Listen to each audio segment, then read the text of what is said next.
नमस्कार, मैं राहुल यादव। बिहार का चुनाव जीतने के लिए प्रधानमंत्री नरेंद्र मोदी ने बिहार को ही बेच दिया है। प्रधानमंत्री नरेंद्र मोदी ने वर्ल्ड बैंक से 14,000 करोड़ का कर्ज लिया, तो नीतीश कुमार ने आरबीआई से 16,000 करोड़ का कर्ज लिया है। 10,000 रुपये पाकर खुशी से झूमने वाले, एक सीसी में बहकने वाले और एक साड़ी में नाचने वाले लोगों के मुंह पर मोदी सरकार ने करारा तमाचा लगा दिया है। उल्लू बनाना समझते हैं। बिहार की जनता को मोदी नीतीश ने उल्लू बना दिया है और जो कर्ज लिया गया है, इस कर्ज का भार जनता पर पड़ गया है।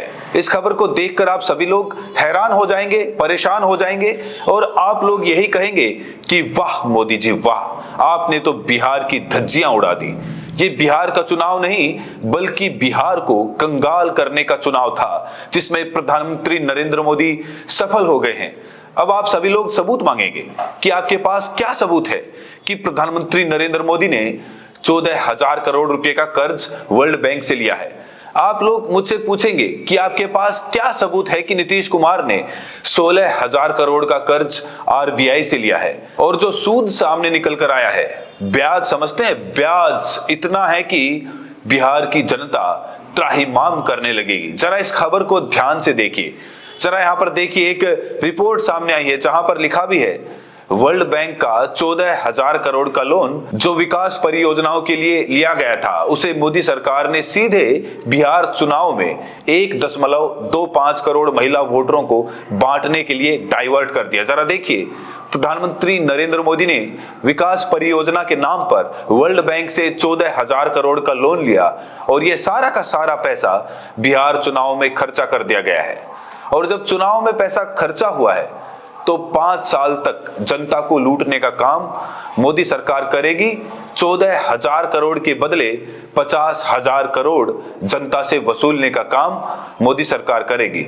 जरा यहाँ पर देखिए, लिखा है वर्ल्ड बैंक का 14,000 करोड़ का लोन जो विकास परियोजनाओं के लिए लिया गया था, उसे मोदी सरकार ने सीधे बिहार चुनाव में 1.25 करोड़ महिला वोटरों को बांटने के लिए डाइवर्ट कर दिया है। सीधा आरोप, ये धोखाधड़ी और नियमों का खुल्लम खुल्ला उल्लंघन है। चुनाव आयोग भी इस संगीन जुर्म में शरीक है। जरा गौर से देखिए, जब मोदी सरकार 10 हजार रुपये बिहार की 1.25 करोड़ महिलाओं को जब मोदी सरकार बांट रही थी, तो चुनाव आयोग ने एक बार भी प्रधानमंत्री नरेंद्र मोदी से नहीं पूछा कि भैया इतने पैसे आप लाए कहां से। आप 10 हजार रुपये प्रत्येक महिला को आप कैसे दे सकते हैं?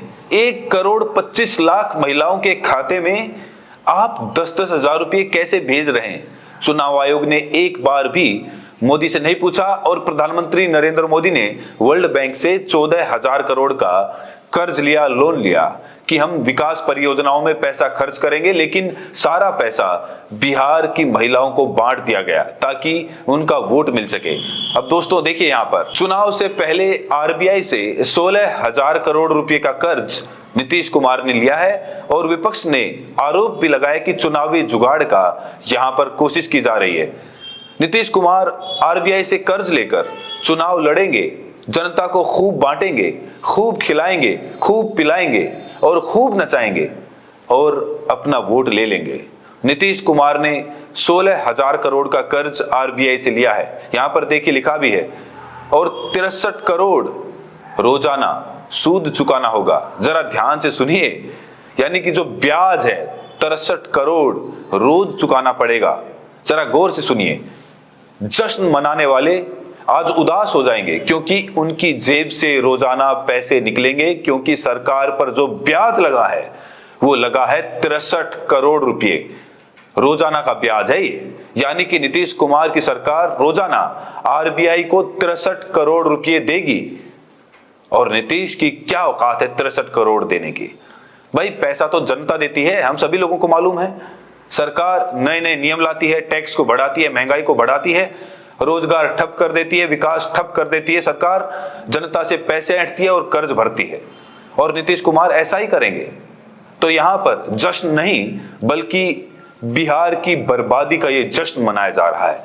हम सभी लोगों को मालूम है कि बकरे की बलि देने से पहले बकरे को नहलाया जाता है, बकरे को पूरे तरीके से तैयार किया जाता है। यहां तक कि चंदन तक लगाया जाता है और बाद में झट से उसका सर उसके धड़ से अलग कर दिया जाता है। और बिहार की जनता के साथ मोदी सरकार ने यही किया। महिलाओं को अच्छी अच्छी साड़ियां पहनाई, ड्रिंक करने वालों को खूब दारू पिलाई गई, नाचने वालों को खूब नचाया गया, महिलाओं को पैसे दिए गए ताकि उनको वोट मिल सके, उनका वोट हासिल किया जा सके। मोदी सरकार ने वही किया। यहां तक कि प्रधानमंत्री नरेंद्र मोदी ने स्पेशल ट्रेनें तक चलवाई। अगर किसी भी राज्य में बिहारी थे तो उन्हें बकायदा भाजपा का पट्टा पहनाकर स्पेशल ट्रेन चलवाकर खुद टिकट भाजपा ने कराया उनका, और उसके बाद उन्हें उन राज्यों से लेकर यहां बिहार में छोड़ा गया। उधर से तो चले आए भाजपा के खर्चे से, लेकिन इधर अपना पैसा फूंक कर वो लोग वापस गए हैं।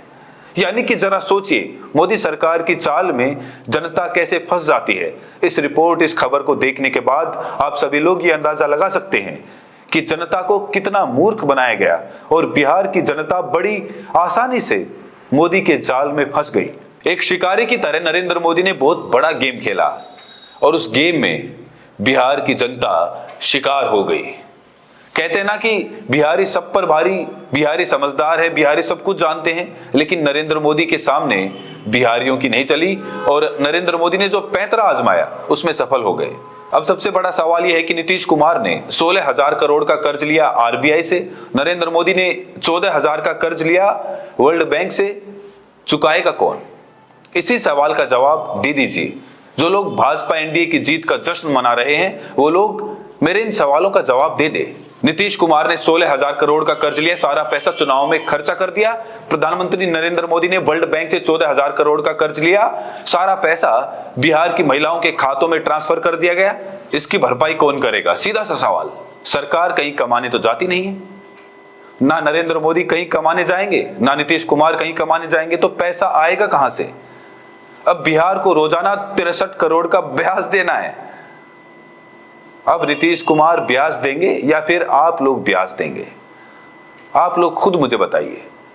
यानी कि आपके साथ बहुत बड़ा धोखा हुआ है, बिहार को खोखला कर दिया गया है। बिहार दिन ब दिन अब और भी ज्यादा गरीब होता चला जाएगा, क्योंकि दबाकर कर्जा लिया गया है बिहार के नाम पर। विकास के नाम पर कुछ नहीं हुआ, रोजगार के नाम पर कुछ नहीं हुआ, महंगाई कम नहीं हुई, भ्रष्टाचार बढ़ता चला जा रहा है, बढ़ता चला जा रहा है। इसकी कीमत कौन चुकाएगा? सीधा सा सवाल है। बिहार की जनता चुकाएगी। वो जनता जो खुशी से एनडीए को वोट देकर आई है, वही जनता अब इन आंकड़ों को देखकर अपना सर पटकेगी और 5 साल तक ऐसे ही रोती रहेगी। इस पूरे मामले पर आप लोगों की क्या राय है, कमेंट करके जरूर बताइए और साथ में ये भी बताइए कि आप ये वीडियो देश के किस कोने से देख रहे हैं। बहुत बहुत शुक्रिया।